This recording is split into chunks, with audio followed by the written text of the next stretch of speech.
name's McKenna. I'm from Reno, Nevada, and I refer to my last nose job as the cheese grater incident. The bones healed very uneven, and it left a very jagged surface, and cartilage that have formed on the tip of my nose.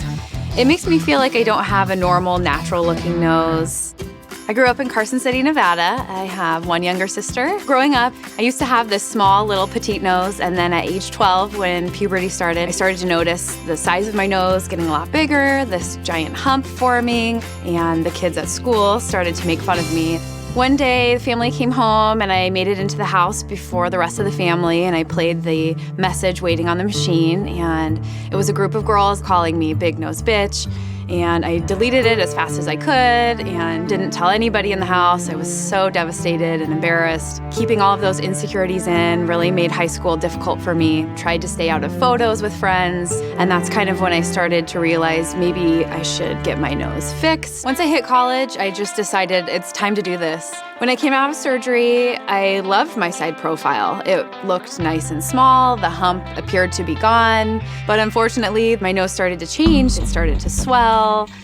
I started to develop a small bump on the side of my nose, so I made an appointment to have the surgeon check it out. The next thing I know, I'm in the procedure chair, and he comes at me with a giant needle to numb the area. He makes a big slice, and this giant metal file is coming up against my nose and scraping. The sound of the bone and cartilage being ground down was terrifying, and it felt like a jackhammer on my face. But it actually looked nice and flat, so I graduated nursing school, and then my nose started to change again. I had small bumps of cartilage growing on the tip of my nose. Whenever I look in the mirror and I think about my nose, I'm haunted by this old surgery that I had and the insecurities that I harbor and the bullying that I experienced growing up. I think if I were to get my nose fixed, it would help solve some of these insecurities and would help me live day to day without focusing on my nose.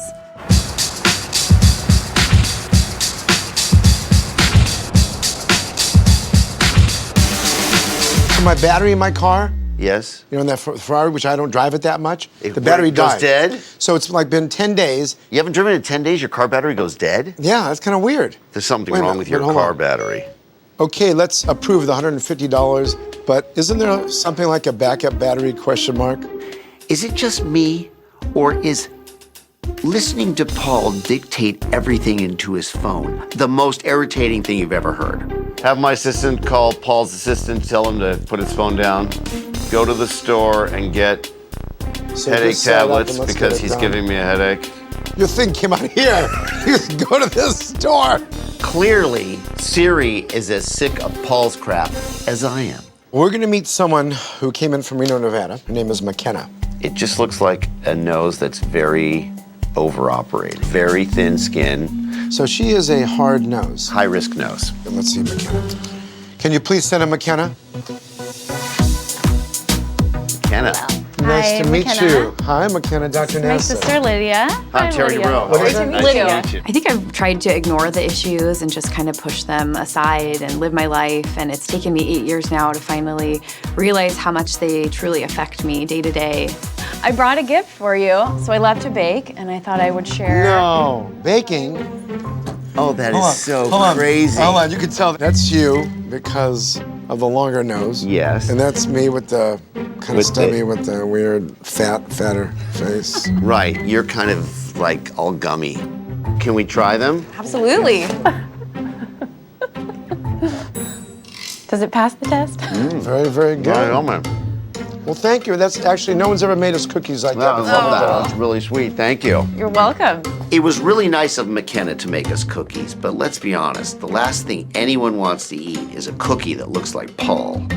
So we do know that you had a rhinoplasty and some other procedures. Yes, so I had the rhinoplasty, and then I noticed a nice little bump forming on this side here. So I went back, and he offered to make a little slice and use a file and kind of remove this extra piece and then glue it back together. And Wait, then wait, Whoa, whoa, whoa, whoa, whoa. He took a blade, a knife, yes, and kind of on the outside the of your outside, nasal. a nice little slit here.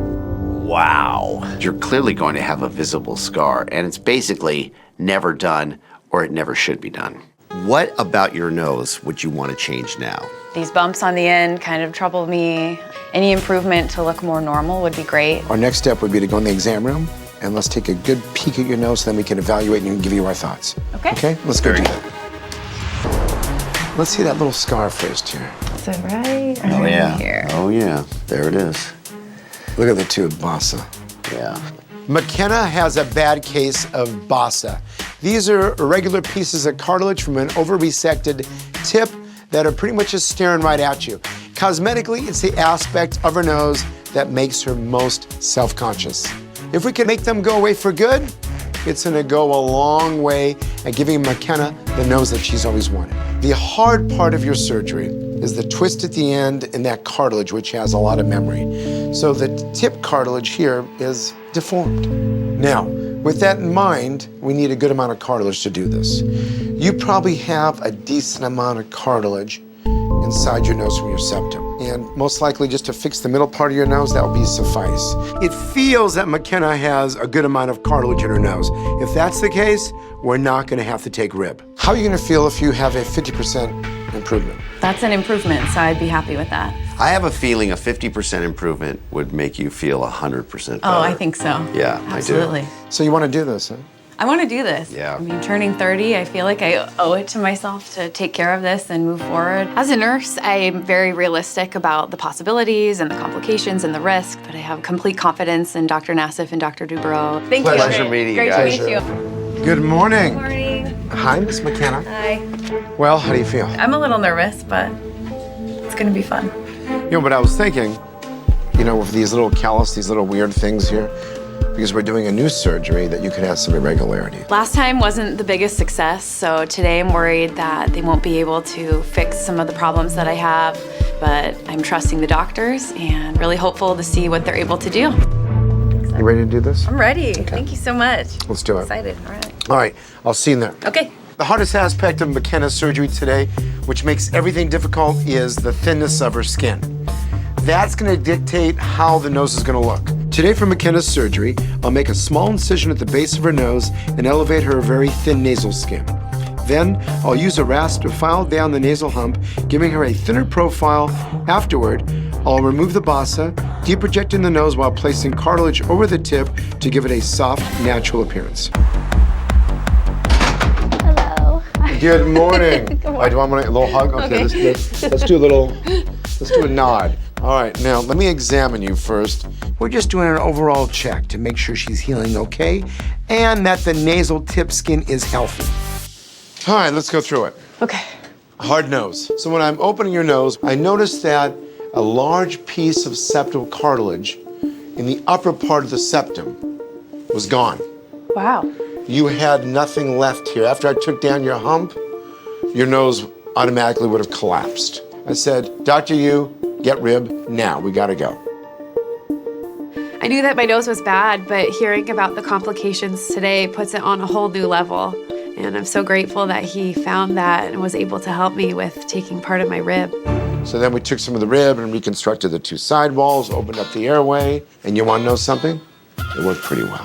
That's great. Dr. Nassif totally rebuilt my nose, and I am so grateful. And I can't wait to see how it heals.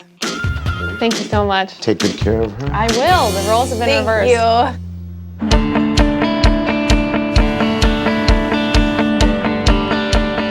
Deciding to get my nose fixed right when I turned 30 was kind of a no-brainer. I knew that it couldn't get any worse and that if anybody was gonna help me have a better look, Dr. Nassif was the one.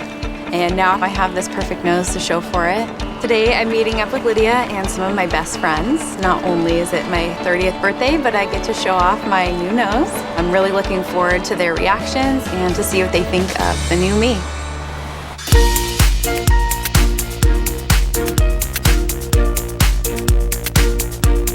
So excited you guys are here. Seeing McKenna on her 30th birthday. This means so much to her. It's so important for McKenna's friends to see her today. None of them have seen her since her surgery, and her friends mean so much to her. She better hurry up because I really want some cupcakes. Oh my God! So good. Showing my friends my new nose has been a long time coming.